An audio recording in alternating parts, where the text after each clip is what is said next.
हिंदुस्तान के लिए बहुत जज्बाती तस्वीरें आई जब गुरु ग्रंथ साहब की 3 प्रतियां हिंदुस्तान आई, और न सिर्फ 3 प्रतियां आई बल्कि 75 लोगों से ज्यादा का दल आया है, और जिनमें 28 हिंदुस्तानी हैं। हर हिंदुस्तानी सिर्फ एक ही बात कह रहा है कि हिंदुस्तान जिंदाबाद, और हिंदुस्तान में ही जीवन है, हिंदुस्तान में ही जिंदगी है। लेकिन तालिबानियों का क्या? वो तालिबानी जो पंजशीर की तरफ बढ़ते चले जा रहे हैं, वो तालिबानी जो अंदराब में मारे जा रहे हैं, वो तालिबानी जिनके खिलाफ बिगुल फूका हुआ है अमरुल्लाह साले ने, जिनके खिलाफ खड़े हैं अहमद मसूद, वो तालिबानी जो ये कहने से गुरेज नहीं करते कि 31 अगस्त तक अमेरिकी फौजियों को यहां से जाना पड़ेगा वरना अंजाम भुगतेंगे, वो तालिबानी जिनसे हर कोई डरा हुआ है, वो तालिबानी जिनके नाम पर अरियाना सईद बहुत बड़ी अफगानी पॉप सिंगर हैं, और उन्होंने ये कह दिया सब कुछ पाकिस्तान कर रहा है, आतंकियों का एक्सपोर्ट पाकिस्तान करता है। लेकिन धन्यवाद है हिंदुस्तान का जिन्होंने जिंदगियां बचाई हैं अफगानिस्तान से। एयरपोर्ट पर कोहराम है, तस्वीर देखिए आप। काबुल एयरपोर्ट पर पिछले 7 दिन से जो कोहराम है, लाखों लोग अभी भी काबुल एयरपोर्ट पर जुटे हैं। खतरे में जान है।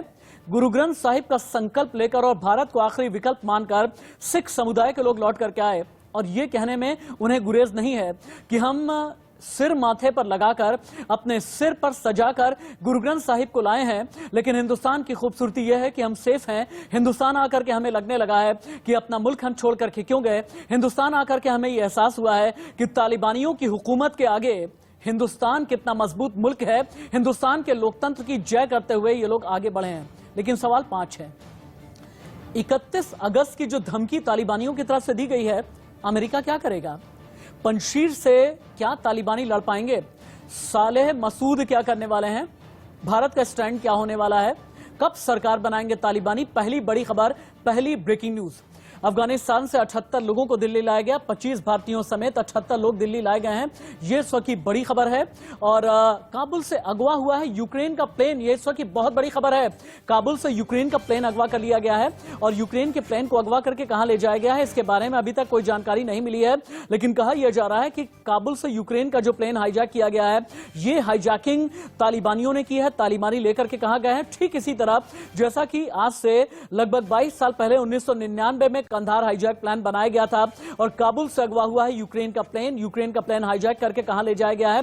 हालांकि शुरुआती तौर पर यह कहा जा रहा है कि ये काबुल से जो प्लेन हाईजैक किया गया है, ये कंधार की तरफ या फिर कुंदूज की तरफ भी लेकर के जा सकते हैं। लेकिन अभी की बड़ी खबर है, काबुल से अगवा हुआ है यूक्रेन का प्लेन। इस वक्त की बड़ी खबर, बंदूकधारियों ने काबुल में अगवा किया है प्लेन। ये बंदूकधारी तालिबानी भी हो सकते हैं, और इन बंदूकधारियों के बारे में यह कहा जा रहा है कि ये मुल्ला बरादर के आदमी हो सकते हैं, या हिफ्तुल्लाह अखुंदजादा के ऑर्डर पर ये लोग काम कर रहे हैं। और इनका मकसद सिर्फ एक है कि आने वाले दिनों में दहशत पैदा की जाए, ताकि अलग अलग मुल्क अफगानिस्तान में तालिबान की सरकार को मान्यता दें, और सिर्फ मान्यता न दें बल्कि कूटनीतिक मान्यता भी दें। लेकिन कितने लोगों ने अगवा किया? प्लेन को लेकर के कहां गए हैं? प्लेन में कितने लोग थे? हाईजैक करने के वक्त एटीसी से कंट्रोल में क्या विमान रहा या फिर नहीं? यह सबसे बड़ा सवाल है।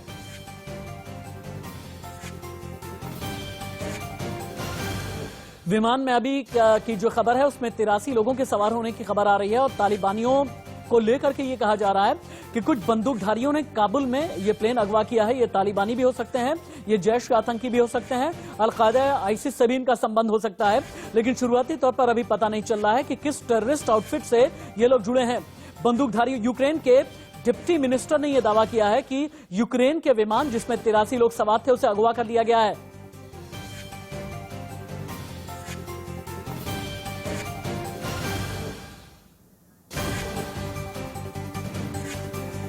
और काबुल से जो यूक्रेन का प्लेन अगवा हुआ है, इसके बारे में ये कहा जा रहा है कि अफगानिस्तान के मसाद शहर में लेकर के इसे जाया गया है। लेकिन हाँ, इसके बाद हाईजैकिंग के बाद किस तरह की बातें होंगी, या फिर अगर मशहद शहर लेकर के जाया गया है। विमान में 83 लोग सवार थे। यूक्रेन के मंत्री ने यह दावा किया है। मशहद शहर के बारे में, इसके ज्योग्राफिया के बारे में भी आगे हम आपको बताएंगे। लेकिन अभी की बड़ी खबर, काबुल से यूक्रेन का प्लेन हाईजैक कर लिया गया है। बंदूकधारियों ने काबुल में अगवा किया है प्लेन। काबुल से अगवा हुआ यूक्रेन का प्लेन अफगानिस्तान के मशहद शहर लेकर के जाया गया है। यूक्रेन के डिप्टी मिनिस्टर ने यह दावा किया है।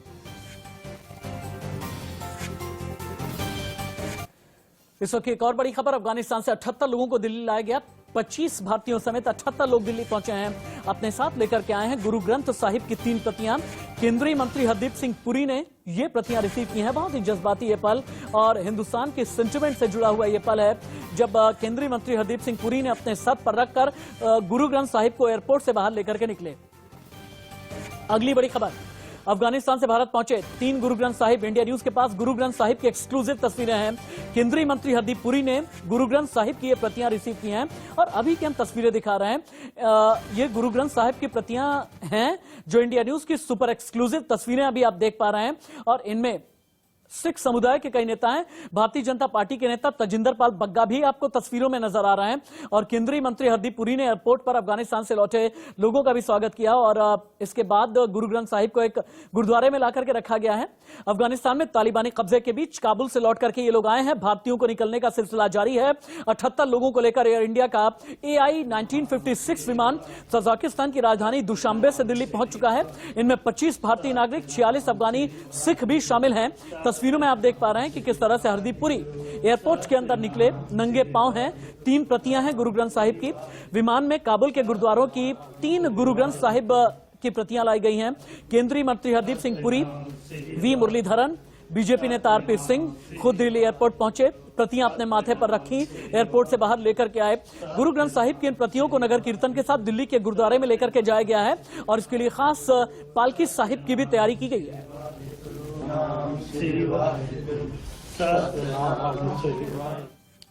हरदीप पुरी के साथ केंद्रीय मंत्री मुरलीधरन भी गुरु ग्रंथ साहिब रिसीव करने पहुंचे। उनसे अजीत ने बात की है। मामा भारतीय फंसे हुए हैं अफगान में, उनकी क्या स्थिति है?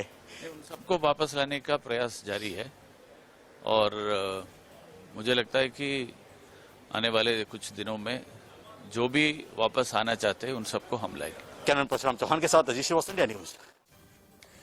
गुरु ग्रंथ साहिब की प्रतियां हरदीप पुरी ने रिसीव की है। केंद्रीय मंत्री हरदीप पुरी, इसके अलावा 2 और केंद्रीय मंत्रियों का जत्था पहुंचा हुआ था। जैसा कि मैंने बताया, वी मुरलीधरन और बीजेपी नेता आरपी सिंह खुद दिल्ली एयरपोर्ट पर पहुंचे। 2 तस्वीरें आप देख सकते हैं हरदीप पुरी ने किस तरह से रिसीव किया है और नगर कीर्तन के साथ दिल्ली के गुरुद्वारे में लेकर के जाया गया है। आपको याद होगा, एक दिन पहले भी ऐसी ही तस्वीर आई थी। काबुल एयरपोर्ट से सिर पर गुरु ग्रंथ साहिब रखे हुए तस्वीर सामने आई थी।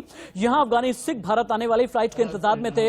इस दौरान उन्होंने ग्रंथ की प्रतियां सिर पर उठाई हुई थी और इस पवित्र ग्रंथ को जमीन पर रख नहीं सकते और इसीलिए इन्हें सिर पर लेकर के चले, सिर पर लेकर के काबुल से दिल्ली पहुंचे हैं।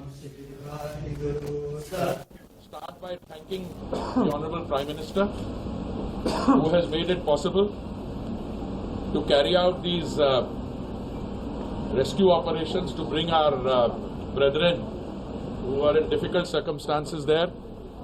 Or arrangements are also being put in place for the remaining people. We are in constant touch with them and I want to compliment the Ministry of External Affairs, my friend Jaishankar ji, Muralidharan ji for having implemented this. Guru Granth Sahib ji ke swaroop abhi received.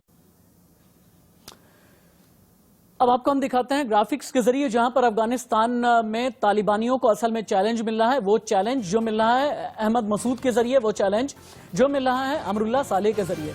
4 इलाके हैं जहां पर तालिबानियों को मार पड़ी है: जलालाबाद, खोस्ट, पंजशीर और बल्ख।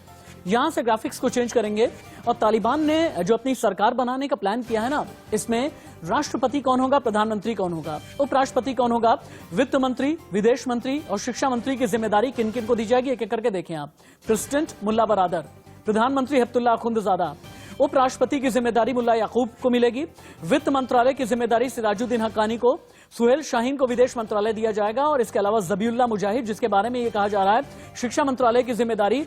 इस तरह से तालिबान की कैबिनेट होगी। लेकिन तालिबान के पास हथियार कितने हैं, क्यों ये जंग करने को तैयार हैं? अमेरिकी helicopters, Russian helicopters, MI-24 attack choppers, US-60 Black Hawk, MI-8, MI-17 transport carrier, A-29 Super Tucano fighters, सैकड़ों हमवीज हैं इनके पास, T-55 tank, T-62 tank, American M1117 tank और गोला बारूद। चलते हैं मेहमानों के पास में। विंग कमांडर प्रफुल्ल बख्शी और मेजर मोहम्मद अली शाह मेरे साथ में जुड़े हुए हैं। विंग कमांडर प्रफुल्ल बख्शी, गुरु ग्रंथ साहिब की जो 3 प्रतियां आई है, कितना जज्बाती वक्त है एक हिंदुस्तानी के लिए, सिख समुदाय के लिए, और गुरु ग्रंथ साहिब की प्रतियों का सिर पर लेकर के आना, शीश नवाना, उसके बाद फिर केंद्रीय मंत्रियों के 3 जत्थे का पहुंचना। आपके जहन में, आपके दिमाग में, आपके दिल में क्या क्या भाव आए?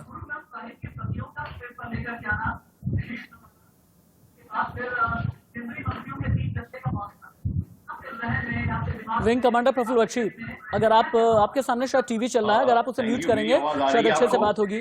हाँ बोलें, आवाज आ रही है। मेरी आवाज पहुंच रही है? मेरी आवाज पहुंच रही है? आपकी आवाज आ रही है, बोलें। मेरी आवाज आ रही है? चलिए, विंग कमांडर प्रफुल्ल बख्शी से हम बाद में बात करेंगे। इस वक्त एक और बड़ी खबर आ रही है, पाकिस्तान पर भड़क गई हैं अफगानिस्तान की पॉप स्टार। तालिबान को मजबूत बनाने में पाकिस्तान का हाथ है, अब भारत ही एकमात्र सहारा है, यह कहना है आरियाना सईद का। आरियाना सईद जिन्होंने ये कहा कि पाकिस्तान ने असल में तालिबानी आतंकी तैयार किए हैं और अभी भी एक्सपोर्ट करने की कोशिश कर रहा है। आरियाना सईद को सुनाया जाए एक बार। Afghanistan is really going to be left in the hands of Taliban. There is no future for Afghan women. There is no way, because what we have experienced with them, you know, they don't have a good history with us, and we don't trust them anymore. I am getting to see a few clips from Taliban saying that they have changed, that they will let women go to school and go to work and stuff like that. I believe that they're only doing that to be recognized by the world. Major Mohammad Ali Shah, आपसे बिल्कुल सीधा मेरा सवाल यह होगा कि पाकिस्तान को लेकर के आरियाना सईद जो कि अफगान की पॉप सिंगर हैं, उन्होंने भी ये कहा कि तालिबान आतंकी, तालिबान लड़ा के पाकिस्तान पैदा करता है, पश्तून भी वहीं तालिबान में पाकिस्तान में पैदा होते हैं, जैश लश्कर को पनाह देने का काम भी पाकिस्तान का है। तालिबान की बात तो चलिए ठीक है, फिर भी आगे कर लेंगे, पाकिस्तान कैसे सुधरेगा? मेरे से पूछ रहे हैं मेजर मोहम्मद अली शाह। जी रशीद भाई, देखिए, पहली बात तो मैं बहुत मुबारकबाद देता हूं, और जितने भी सिख कम्युनिटी हैं वहां से लोग अपने श्री गुरु ग्रंथ साहब जी की 3 कॉपीज ले आए हैं। 44 अफगान सिख्स वहां से ले आए हैं। हमने तकरीबन 80 लोगों को अभी यहाँ पे लेकर आए हैं हम तकरीबन।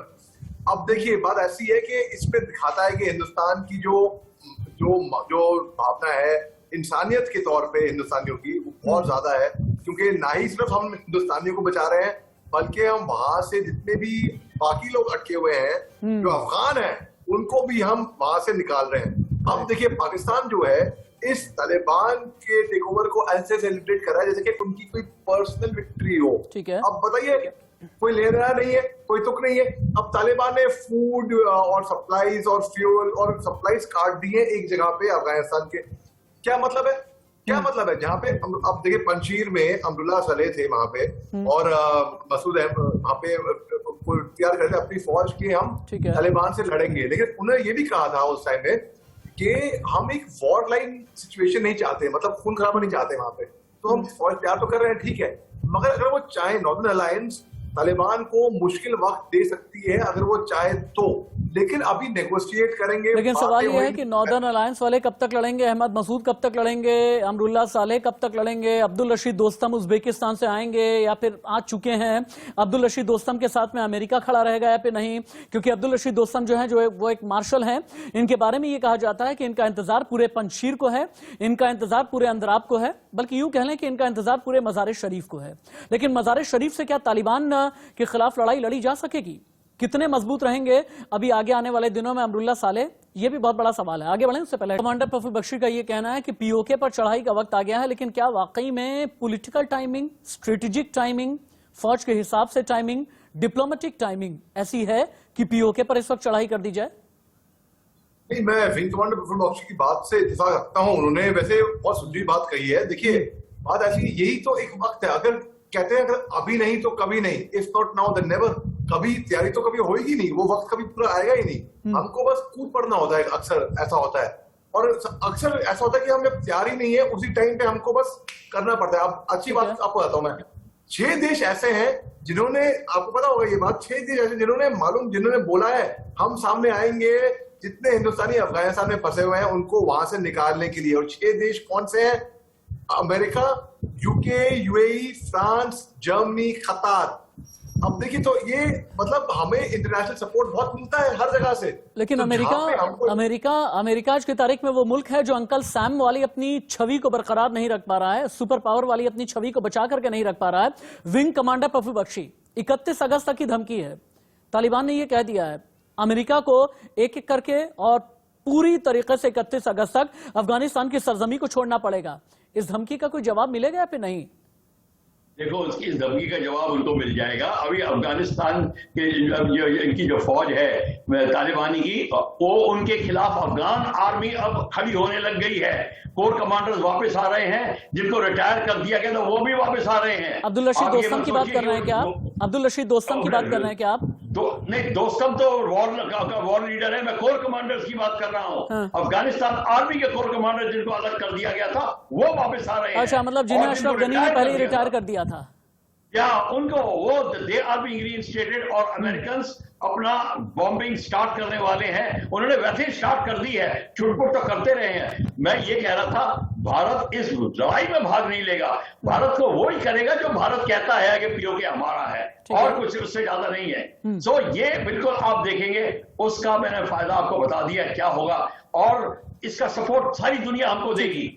अब टाइम है जो हम पीओके का वॉकिंग द टॉक का, पीओके हमारा है। एवरी कंट्री जो अभी मेजर शाह ने बताया है, सारी की सारी कंट्रीज हमेंगी। आप दोनों ही मेहमानों का बहुत बहुत शुक्रिया। अफगानिस्तान में क्या होने वाला 31 अगस्त को, सभी की नजरें इस बात पर टिकी हुई हैं। अफगानिस्तान में अगर तालिबानी शासन होगा, सरकार कब तक बनाएंगे, कूटनीतिक मान्यता कितने देश देंगे, हिंदुस्तान का स्टैंड क्या रहेगा, अमेरिका धमकी का जवाब 31 अगस्त तक क्या देने वाला है, G7 मुल्क क्या करने वाले हैं, ब्रिक्स देश क्या फिर करेंगे, और सबसे बड़ी बात यह है, अमेरिका के साथ चाहे वो ब्रिटेन हो, यानी मैं यूके की भी पूरी तरीके से बात करूंगा, ये पश्चिमी मुल्क क्या करने वाले हैं, क्या स्टैंड लेने वाले हैं, हर किसी की नजर इसी बात पर टिकी हुई है। एक ब्रेक, कहीं मत जाइएगा।